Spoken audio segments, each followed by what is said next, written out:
यहाँ पर इंटीग्रेशन करना है 5x plus 3 divided by under root x square plus 4x plus 10 का। ठीक है, इसको इस तरह से सॉल्व कर सकते हैं। Let I equals integral 5x plus 3 divided by x square plus 4x plus 10 under root, ठीक है, इंटू डी एक्स यहाँ पर है। अभी यहाँ पर जो है न्यूमरेटर यानी कि 5x प्लस 3 को डिनोमिनेटर के डेरिवेटिव के रूप में हम लोग को रिप्रेजेंट करना है, ताकि हमें सब्स्टिट्यूशन या फिर और दूसरे फॉर्म में इसको चेंज करने में आसानी हो। ठीक है, तो हम लोग यहाँ लिखेंगे सपोज या फिर let's assume that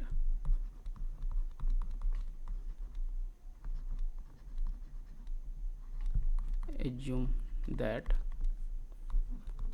5x plus 3 equals a into differentiation of x square plus 4x plus 10, ठीक है, प्लस b। इसको हम लोग फिर लिख सकते हैं a इंटू, इसको डिफ्रेंशिएट करेंगे तो हो जाएगा 2x प्लस 4 प्लस b। अब x वाले टर्म्स को यानी कि x के जो भी पावर वाले टर्म है उसको एक साथ लिखेंगे और जिसमें x नहीं उसको अलग कर देंगे। ठीक है, यहाँ पर देखिए ये हो जाएगा 2a into x plus 4a plus b। अब यहाँ पर x के जो पावर्स हैं उसके कोफिशिएंट को कंपेयर करेंगे। यहाँ x का पावर 1 है, उसका कोफिशिएंट 5 है, और यहाँ x का पावर 1 है, उसका कोफिशिएंट 2a है, तो यानी कि 5 इक्वल्स 2a करेंगे। उसी तरह से x का पावर 0 जो है यहाँ यानी कि कांस्टेंट टर्म जो है वो 3 है, इधर कांस्टेंट टर्म है 4a प्लस b, तो इस दोनों को कंपेयर करेंगे। तो इसको हम लोग लिख सकते हैं on comparing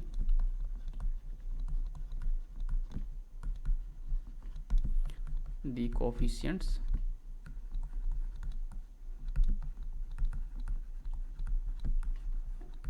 of respective powers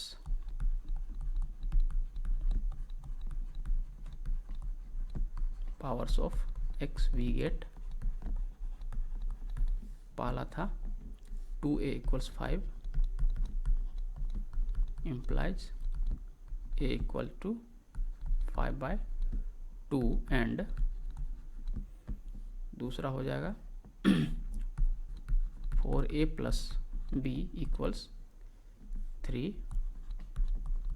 और b इक्वल्स 3 माइनस 4a या फिर 3 माइनस 4, a का वैल्यू हमें पता है 5 by 2,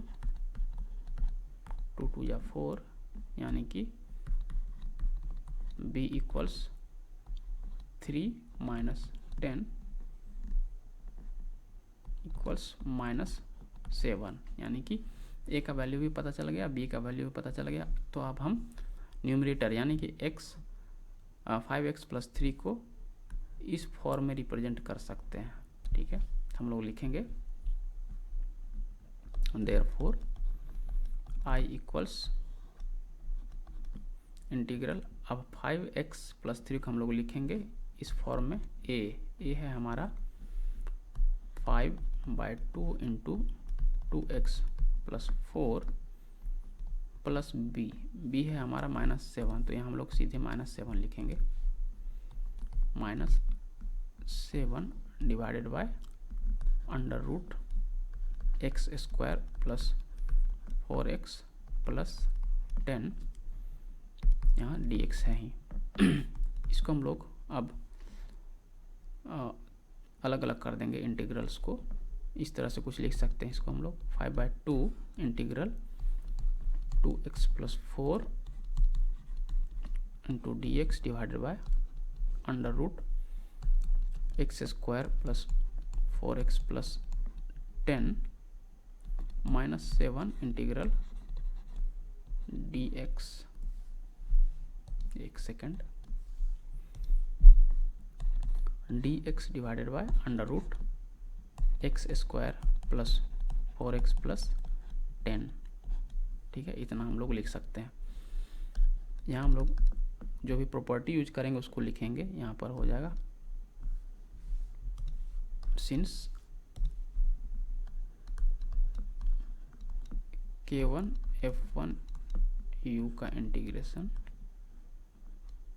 k1 f1 u plus k2 f2 u का integration is equals to k1 into integration of f1 u plus k2 into integration of f2 u। इस property को, हालांकि यह भी दो प्रॉपर्टी को कंबाइन करके यहाँ लिखा हुआ है, तो इस प्रॉपर्टी का हमने यहाँ पर यूज किया यहाँ से इस तरह लिखने के लिए। ठीक है, इसको फिर हम लोग इस तरह से लिख सकते हैं इक्वल्स टू 5/2 इंटू I1। ठीक है, इस वाले इंटीग्रल को हम लोग I1 मान लेते हैं माइनस 7 इंटू I2, और इस वाले इंटीग्रल को हम लोग I2 मान लेते हैं। यहाँ पर लिखेंगे से लिखेंगे या सपोज लिख देंगे। ठीक है, या फिर एज्यूम लिख देते हैं। अब हम लोग I1 में क्या करेंगे, सब्स्टिट्यूशन यूज करेंगे। हम लोग लिखेंगे पुटिंग, इसी के लिए सब्स्टिट्यूशन यूज करने के लिए उतना हमने तामझाम आगे किया था। यहाँ पर हम लोग लिखेंगे putting x square plus 4x plus 10 equals to t in I1 so that, इसको डिफ्रेंशिएट करेंगे तो हो जाएगा 2x plus 4 dx equals to dt, and so we can right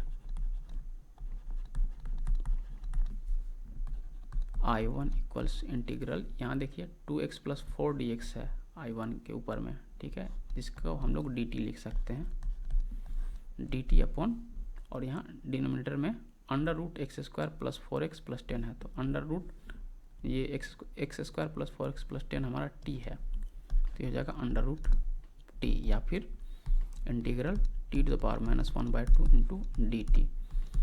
इसका हमें इंटीग्रल पता है, t to the power minus 1/2 plus 1 divided by minus 1/2 plus 1 plus एक कांस्टेंट ऑफ इंटीग्रेशन, इसको c1 मान लेते हैं।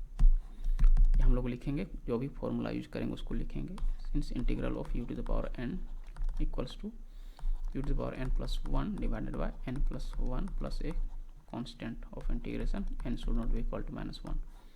ठीक है, ये वाला फॉर्मूला यहाँ पे हमने यूज किया है, and c1 is a constant of integration.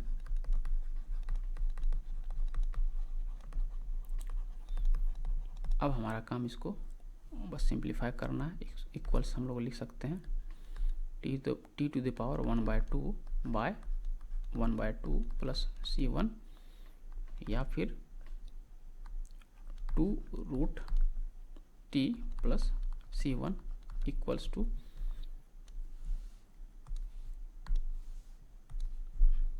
2 root t का वैल्यू हम लोग रख देते हैं, यहाँ पर हो जाएगा x square plus 4x plus 10 plus c1 तो है ही, यहाँ लिखेंगे since t equals to x square plus 4x plus 10।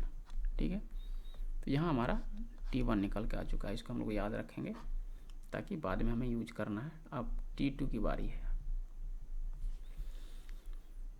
Now t2 के लिए हम लोग थोड़ा सा ये जो x square plus 4x plus 10 वाला टर्म है, इसको दो स्क्वायर्स के सम के रूप में लिखेंगे कुछ इस तरह से, ताकि उसमें हम लोग डायरेक्ट फार्मूला यूज कर सकें।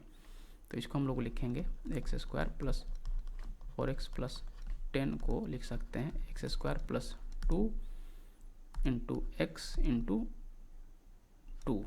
ठीक है, इस तरह लिख सकते हैं।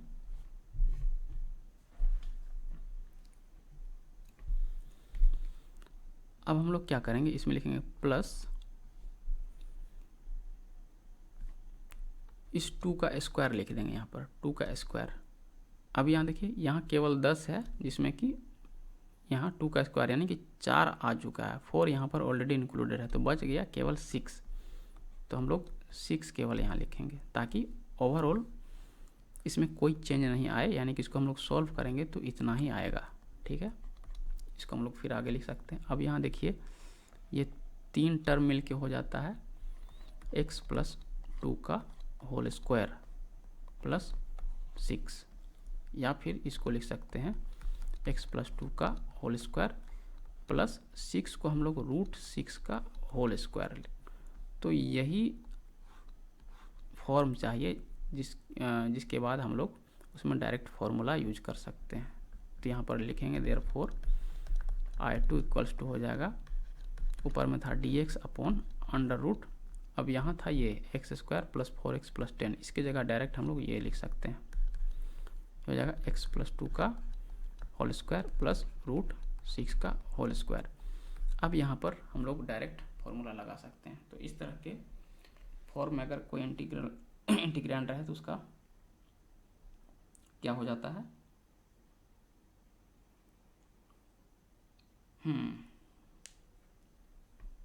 तो यहाँ पर इसमें लॉग वाला कुछ आता है।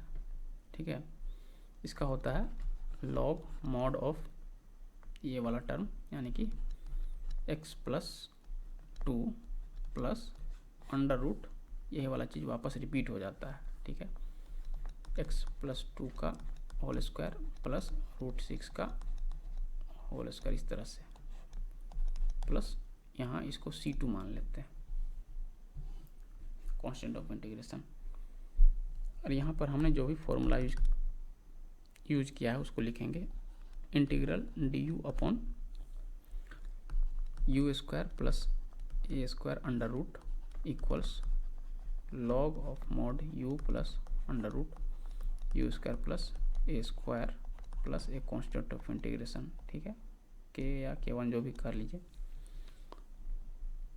ये होता है एंड C2 यहाँ पर आया तो हम लोग लिखेंगे कि C2 क्या है, C2 is a constant of integration.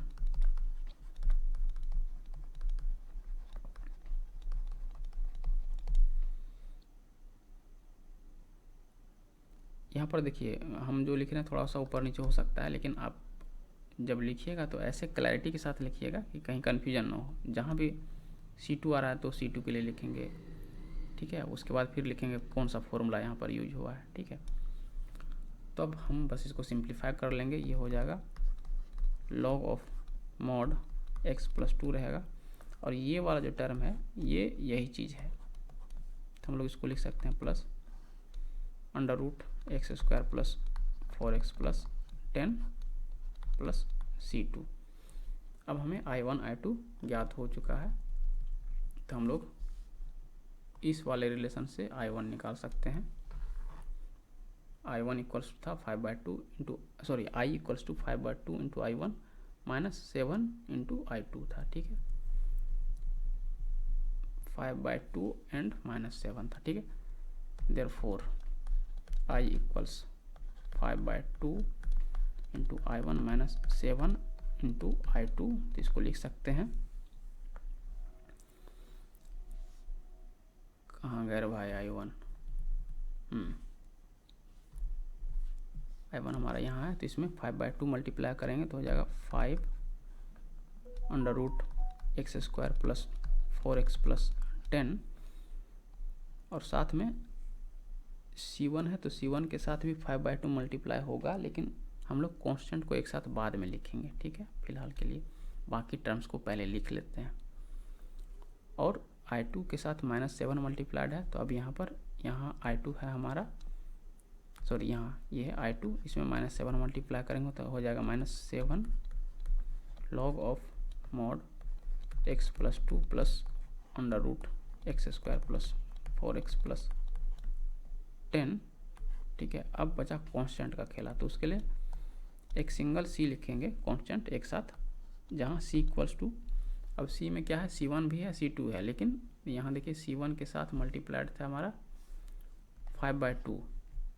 ठीक है, क्योंकि C1 I1 में था और I1 के साथ 5/2 मल्टीप्लाइड है, तो C1 के साथ 5/2 मल्टीप्लाइड है, 5/2 इंटू C1 करेंगे, और साथ ही I2 के साथ -7 मल्टीप्लाइड है, और I2 में C2 था, तो C2 के साथ भी -7 मल्टीप्लाई होगा, तो हो जाएगा -7 इंटू C2। तो सी का वैल्यू निकल कर ये आ जाएगा। तो हमारा ये है इस क्वेश्चन का सॉल्यूशन।